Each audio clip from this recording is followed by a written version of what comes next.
that people really need to understand that yeast that have a higher alcohol tolerance probably shouldn't get used nearly as often, at those levels as they are, just because I fundamentally believe that people are creating far too much alcohol and it just will take forever to mellow out. Well, there's a huge trend towards how much alcohol can I cram into a batch, which I never understood. Oh, come on. Who didn't do that when they first started out? Actually, I never did. I never was really going for how much, because we didn't know anything about that back when I first started. Nobody paid fair. It wasn't really something you thought about. You didn't do the math. Yeah, the math wasn't, the math was there, but there was no easy way to do the math. So, unless you were really, really good at math, and I'm not, so, and so, yeah, I was all about, just creating something that tasted good that I could share with my friends, and it didn't really occur to me that alcohol content was something I needed to worry about. So I never really went to the whole, woohoo, let's go for 27% mead, it wasn't really my thing. Yeah, I shoot for like 12 to 14% pretty Same consistently here. for the stronger meads. Once you get to that 16, 17, 18%, especially if you're using champagne yeast or EC 11, 18, you can sweeten it up. Certainly can. Back sweetening it afterwards to cover up alcohol doesn't really cover it up that much. So unless you're really, step feeding your honey or starting with these very, very high gravities where there's going to be a lot of residual partially fermented honey sweetness in it, that alcohol is just going to be sticking out there. It's got nowhere to go, nothing to hide it. So you're going to need a lot of aging time. But if you can find yeasts, and there's a whole bunch of ones out there, 71B is one of them, 5.8W3 I think is another, that will stop somewhere around 14.5% alcohol. And by the time you're done, whatever you're going to do with it, you should expect you'll be in that somewhere in that 14% range. And you can still have sweet. You can still have residual sugar that's left over from your recipe. You don't have to back sweeten it, in many cases to be able to get that. You're still going to need it to mellow, but your mellowing time is going to be a lot less. And in many cases, it will mellow very nicely in 6 months. In a year, you may not really perceive the alcohol out of balance at all. So the aging time is going to be somewhat dependent. I don't know of any other specific attributes of Cyser I would say that require aging. If you're going to do anything with oak usually is applied over some period of aging time, but it also needs a little bit of time afterwards. Once you've gotten it off of the oak contact, it needs a little bit of time then again for that to sort of become a little less volatile, so that it's not the driving factor in what you're smelling and tasting when you enjoy it. But for the most part, if I set Cysers to go, say, middle of next month, I would expect I could start drinking them pleasantly so 4 months later, and 6 or 8 months after that, they'll probably be really, really nice, assuming that I was able to ferment them correctly. I still have some doozy batches every once in a while too. So those ones, if it's too much alcohol, time may help. If it's something else like sulfur or other fermentation aromas, it may never mellow out. Okay. Cool. Pectic enzyme, and should you use it? I would recommend that. With fresh pressed juice, you still have fruit matter in the solution. If you're using like an organic store-bought apple juice that's nice and clear already, you probably won't need it. But if you're getting, pressed cider, either fresh from the farm or you're buying it in the jug at the grocery store, you've got enough fruit mass in there still, which is, you start seeing stuff settle out to the bottom if you let it sit for too long in the refrigerator. So that should be your reminder that you've got some stuff in there. Pectic enzyme will help break down the pectins that are inherently in there, which will aid in clarification of the cider once it's done fermenting. So I actually just bought a fresh bag of pectic enzyme in advance of cider season, knowing I'm going to put it in every single batch of cider that I make. And for anybody who's pressing their own, I've actually found it advantageous. You get a higher yield if you pulp your apples and then mix it with pectic enzyme and then give it 24 hours and then press it. However, at that, you also want to sulfite it to make sure that it's not going to ferment up out of its holding container and onto your carpet like I have had happen. Yep. Because apples like fermenting. They really, really like fermenting. Well, and heck, they'll the ferment apples right I get on are the tree if you give them half a chance, you know? Yeah, well, the cider I've made from the apples I've got access to, which are all feral apples growing in a city park near my house, there are specific gravities around 1.050, and I've had it happen where by the time I managed to get it all into the fermenter, it was half of that. So it really does. It does take. It doesn't take long, honest. Yeah, I mean, it definitely doesn't. I mean, I think if you use that, you know, if people are thinking, okay, what other things I can do and aid in clarification? So there's people that will use bentonite in primary that will further help with sedimentation, you know, as the ferment wanes and you have less turbidity within the solution. I typically don't use that these days. If I want to, after fermentation, and I'll hit it with sparkaloid. So if I've used the pectic enzyme up front, generally my application of sparkaloid in secondary, I'll get, you know, a crystal clear cyser out of it.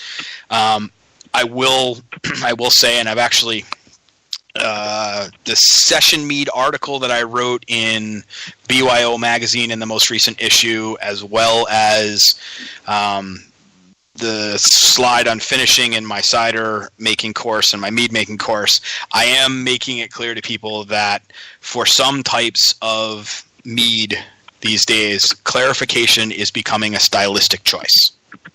So I feel like more and more folks are looking at the session meads and not demanding that they be as clear or clear at all as much as they may demand that out of a dessert style mead. And I think that's okay, and I have a couple reasons for that. One of them might be if you are using fruit to flavor it in secondary, clarifying it is going to strip any fruit matter you have floating in it out, and as long as it's not outright chunky, it's actually really nice because it tastes good.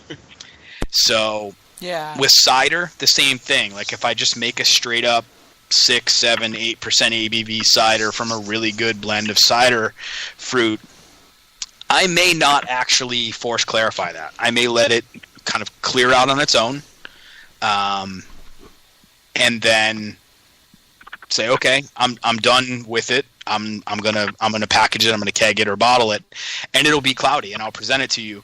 But if I gave you that same thing, if I take a small fraction of it and force clarify it, you'll tell the difference. And the one that isn't clarified will be a little bit fruitier, a little bit more characterful. And I actually feel like in these more agriculturally focused products that some of this stuff represents, that's actually desirable. Yeah, I would have to agree. I mean, if you look at commercial ciders, not Cysers, but just straight up ciders, there are some that are brilliantly clear, and there are a lot of them that are somewhat cloudy, and I've never let that stop me. I mean, unless, like you say, it's got chunks in it, you know, I don't worry about it too much. I'm looking for something that tastes good. I'm not going to ding the thing or not buy it because it doesn't look pretty, you know, and I'm kind of the opinion, especially in the home side, that as long as it tastes the way it ought, clarity is secondary.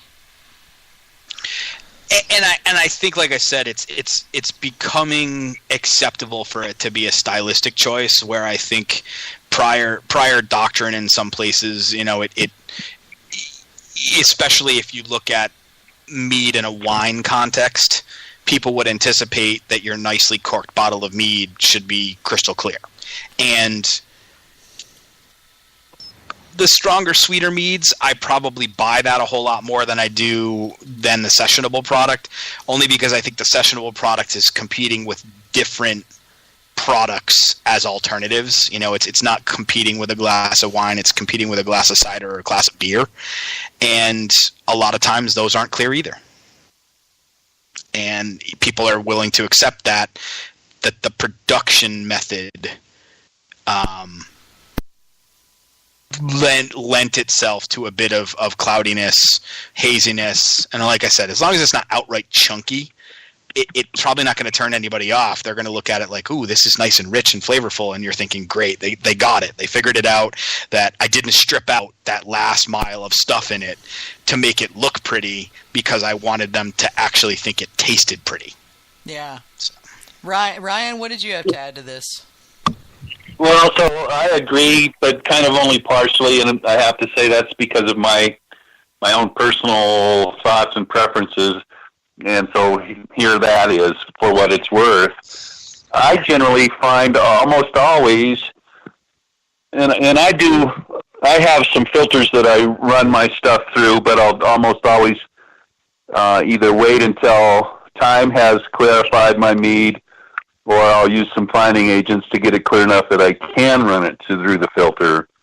Too many people, when they first start out with a filter, think that they can run some cloudy old stuff through there, and you really can't, at least not effectively.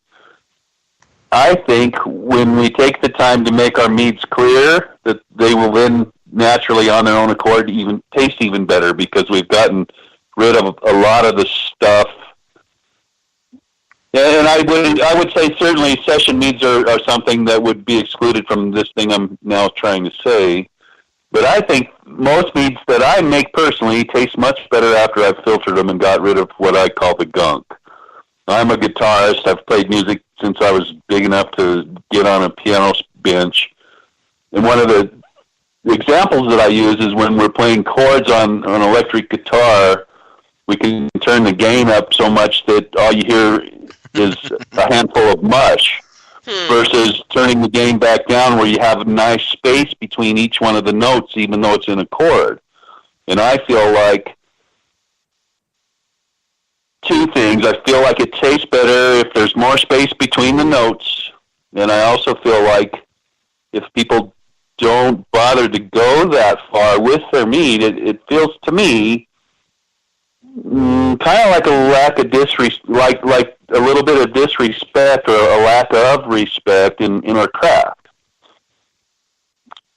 Yeah, and that's why I said I think we, without